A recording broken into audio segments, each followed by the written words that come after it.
కేంద్ర ప్రభుత్వం ప్రవేశపెట్టిన బడ్జెట్లో తెలంగాణ రాష్ట్రానికి కేంద్ర ప్రభుత్వం మొండి చేయి చూపించిందని రామకృష్ణాపూర్ పట్టణ కాంగ్రెస్ నాయకులు ఆరోపించారు. టీపీసీసీ అధ్యక్షులు మహేష్ కుమార్ గౌడ్, చెన్నూరు ఎమ్మెల్యే గడ్డం వివేక్ వెంకటస్వామి ఆదేశాల మేరకు స్థానిక అంబేద్కర్ విగ్రహం వద్ద నాయకులు నిరసన వ్యక్తం చేశారు. ఈ సందర్భంగా వారు మాట్లాడుతూ కేంద్ర ప్రభుత్వం ఇటీవల ప్రవేశపెట్టిన బడ్జెట్లో ఒక్క రూపాయి కూడా రాష్ట్రానికి కేటాయించకపోతే బీజేపీ ఎంపీలు ఎందుకు నోరు మెదపడం లేదని మండిపడ్డారు. ముఖ్యమంత్రి రేవంత్ రెడ్డి పలుమార్లు ప్రధానమంత్రి, కేంద్ర మంత్రుల్ని కలిసి రాష్ట్రానికి నిధులు మంజూరు చేయాలని వినతి పత్రాలు అందజేసిన రాష్ట్రానికి మాత్రం అన్యాయం చేయడం సిగ్గుచేటన్నారు. ఈ కార్యక్రమంలో కాంగ్రెస్ పార్టీ పట్టణ అధ్యక్షులు పల్లెరాజు, టీపీసీసీ ప్రధాన కార్యదర్శి పిన్నిటి రఘునాథ్ రెడ్డి, జిల్లా అధికార ప్రతినిధి ఓర్డాల శ్రీనివాస్, బ్లాక్ కాంగ్రెస్ మున్సిపల్ మాజీ చైర్మన్ జంగం కళ నాయకులు గోపతి రాజయ్య, నాయకులు గండ్ల సమ్మయ్య, సుధాకర్, కనకరాజు, వేణు, మల్లేష్, రవి, రామకృష్ణ, రవీందర్ రాజు, కుమారస్వామి, మహిళా నాయకురాలు తదితరులు పాల్గొన్నారు.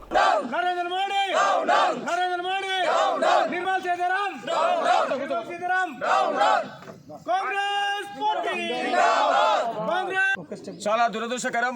కేంద్ర ప్రభుత్వం ఏదైతే బడ్జెట్ ప్రవేశపెట్టిందో పెట్టినటువంటి బడ్జెట్ లో కేవలం వాళ్ళు ఎన్నికలను దృష్టిలో పెట్టుకొని ఎన్నికలు జరుగుతున్నటువంటి రాష్ట్రాలు ఏవైతే ఉన్నాయో, ఇలా బీహార్ కానివ్వండి, ఢిల్లీ కానివ్వండి, ఆ రాష్ట్రాలను దృష్టిలో పెట్టుకొని బడ్జెట్ లో పెద్ద మొత్తం అనగా సుమారుగా 60% బడ్జెట్లు కూడా ఆ రాష్ట్రాలకు కేటాయించడం చాలా దురదృష్టకరం. దీన్ని దృష్టిలో పెట్టుకొని గతంలో మన రాష్ట్ర ముఖ్యమంత్రి గారు, అదేవిధంగా మన మంత్రులు, దాంతోపాటు మన స్థానిక శాసనసభ్యులు కానివ్వండి, పార్లమెంట్ సభ్యులు కానివ్వండి, ఈ తెలంగాణ ప్రాంతం అభివృద్ధి చెందాలి, తెలంగాణ బాగా నష్టపోయి ఉన్నది, ఆర్థికంగా వెనుకబడి ఉన్నది, ఈ ప్రాంతం అభివృద్ధి కోసం, స్మార్ట్ సిటీ కోసం, అదేవిధంగా ఏదైతే ఇందిరమ్మ ఇళ్ల కోసం కానివ్వండి, లేకపోతే రాష్ట్ర బడ్జెట్లో ఇలా తీసుకొచ్చినటువంటి గతంలో ఉన్నటువంటి ప్రభుత్వం తీసుకొచ్చిన అప్పులను తీర్చుకునే విషయంలో కానివ్వండి, వీటికి సంబంధించిన విషయాలపై ఎప్పటికప్పుడు కేంద్ర ప్రభుత్వం దృష్టికి రాష్ట్ర ముఖ్యమంత్రి గారు, పార్లమెంట్ సభ్యులందరూ కూడా తీసుకుపోవడం జరిగింది.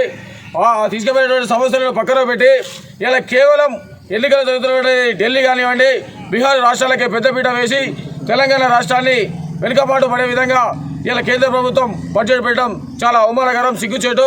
దీన్ని దృష్టిలో పెట్టుకొని కాంగ్రెస్ పార్టీ ఆధ్వర్యం లోపల ఇలా ఎలక్షన్ కోర్టు దృష్టిలో పెట్టుకొని బాబాసాహెబ్ అంబేద్కర్ గారికి వినతి పత్రం అందజేయడం జరుగుతుంది. ఏది ఏమైనా ఇలా ఒకటే గుర్తుపెట్టుకోవాలి, తెలంగాణ ప్రజలారా, మీరు 8 మంది పార్లమెంట్ సభ్యులను బీజేపీ వాళ్ళని గెలిపించి అందులో 2 కేంద్ర మంత్రులున్న దద్దలమ్మగా వివరించారే తప్ప ఈ రాష్ట్రానికి ఇలాంటి నిధులు తేవడంలో వాళ్ళు విఫలం చెందారు. కాబట్టి వెంటనే వాళ్ళు రాజీనామా చేయాలని కాంగ్రెస్ పార్టీ పక్షాన డిమాండ్ చేస్తున్నాం.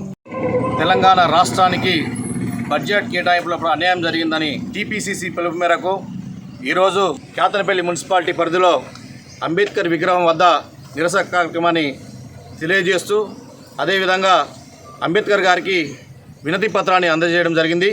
ఈ సందర్భంగా మేము ఒక్కడే తెలియజేయదలుచుకున్నాం. గత 11 సంవత్సరాలుగా కేంద్ర ప్రభుత్వం బడ్జెట్ కేటాయింపుల విషయం లోపల తెలంగాణకు అన్యాయం చేస్తూ వస్తున్నది.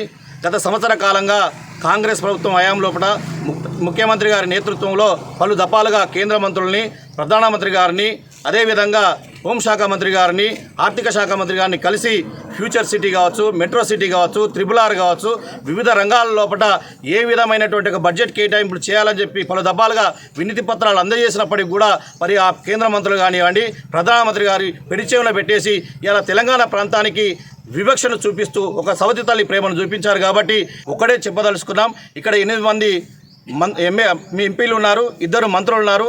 వాళ్ళు తక్షణమే రాజీనామా చేసి ఎప్పుడైతే తెలంగాణకు బడ్జెట్ను కేటాయించడానికి తీసుకొస్తారో అప్పుడే వాళ్ళు మంత్రి పదవిలో కొనసాగాలని చెప్పేసి మేము డిమాండ్ చేస్తూ ఉన్నాం. ఒకవేళ ఆ బడ్జెట్ను కనుక తీసుకురాకపోతే ఆ ఎంపీలను కానీ, కేంద్ర మంత్రులు కానీ ఊళ్ళ లోపల తిరగనీయకుండా కాంగ్రెస్ శ్రేణులు అడ్డుకోవాలని చెప్పేసి పిలుపునిస్తా ఉన్నాం.